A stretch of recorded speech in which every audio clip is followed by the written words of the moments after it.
You've probably heard this classic African song at least once.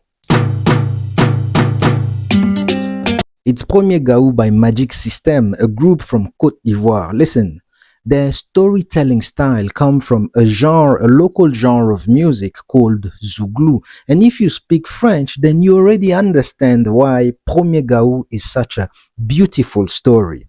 But the second track on the same album called Secret d'Africain, meaning African Secret, is another great piece of work. However, I personally believe it is heavily underrated because it highlights an unwritten rule found in many African societies, especially when it comes to traveling. And that rule is simple: you tell nobody. You could be enjoying life with your significant other or chilling with your friend, having a great time, and still have no idea that that person in less than 5 hours will be catching a flight out of the country.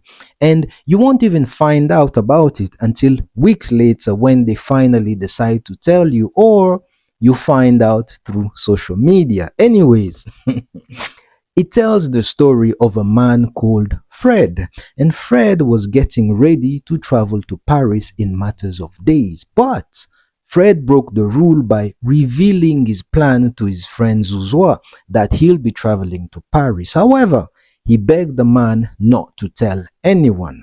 That's the African secret. But the secret was too heavy for Zouglou to carry alone, so when he got home, he shared it with his wife, Zouglou. That's not her name, but if not, why not? And of course, Zouglou begged his wife not to tell anyone about it. That's the African secret.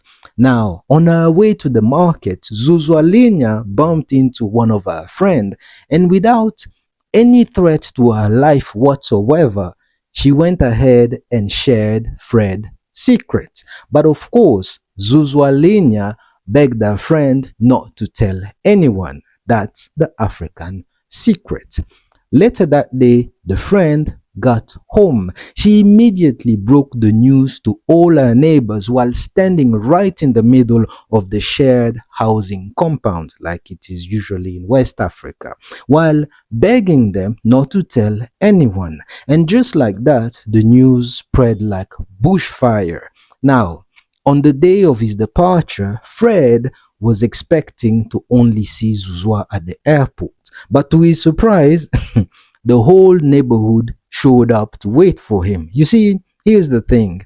Fred owed money to a few people, including the local marabout Alaji Tutuya, who told Fred that if the debt wasn't paid, then he wasn't going to France, but it was France that would come and find him exactly where he was standing. I mean, in the African context, a marabout is the last person you want to be threatened by. So I can only imagine Fred looked at Zouglou, Zouglou looked at his wife, the wife looked at the friend, and the staring contest continued. But finally, all eyes were back to Fred, and that's how Fred never left to Paris, and that's the African secret. We, ni nini?